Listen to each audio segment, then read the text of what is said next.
மனித பாதுகாப்பு கழகத்தின் சார்பிலே நாகர்கோவில் அண்ணா விளையாட்டரங்கம் முன் ஒரு மாபெரும் தர்ணா போராட்டம் நடைபெற்றுக் கொண்டிருக்கின்றது.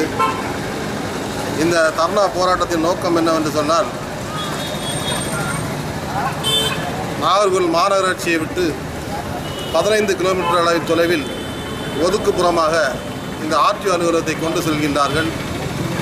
இந்த ஆர்டிஓ அலுவலகத்தை ஒதுக்குப்புறமாக கொண்டு செல்வதனால் பொதுமக்களுக்கும் இளம் பெண்களுக்கும் போக்குவரத்துக்கும் கஷ்டமான சூழல் ஏற்படுகின்றது. மட்டுமில்லாமல் ஆர்டிஓ அலுவலகத்தை ஒதுக்குப்புறத்தில் கொண்டு செல்வதால் பல்வேறு விதமான லஞ்சத்துக்கு அதிகாரிகள் ஆளாக வேண்டிய சூழல் உருவாகின்றது. எனவே இதனை உடனடியாக தடை பண்ண வேண்டும். உடனடியாக மாநகராட்சிக்கு உட்பட்ட 2-3 கிலோமீட்டர் உட்பட்ட அளவில் இந்த ஆர்டிஓ அலுவலகத்தை கொண்டு வர வேண்டும் என்று மனித பாதுகாப்பு கழகம் இந்த தர்ணா போராட்டத்தை முதற்கட்டமாக நடத்தி கொண்டிருக்கின்றது.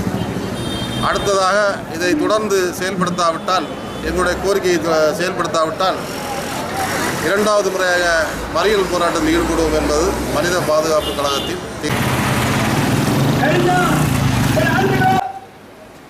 വളരെ കോടികൾ നഷ്ടപ്പെടുത്തിയ ഒരു സ്ഥാപനമാണ് ആർടിഒ.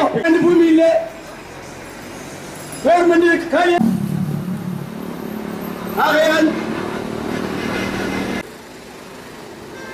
തുടർന്നും ഈ കഴകത്തിൽ നിങ്ങൾ പിന്നോട്ടാരും ഈ നാട്ടിലെ ജനങ്ങൾക്ക് വേണ്ടി അതിന്റെ പിന്നിൽ സാധിച്ച തുടർന്നും പോരാടും. ജനങ്ങൾക്ക് പ്രശ്നമെന്ന് കണ്ടാൽ മനിത പാതുകാപ്പ് കഴകം പാടുപെടും. ഗവൺമെന്റ് അസംബ്ലി ഇരിക്കുന്ന രീതിയിൽ ആർടിഒ ഓഫീസ് ഒരുക്കാൻ നിങ്ങൾക്ക് എന്നെ അറിവുണ്ട്.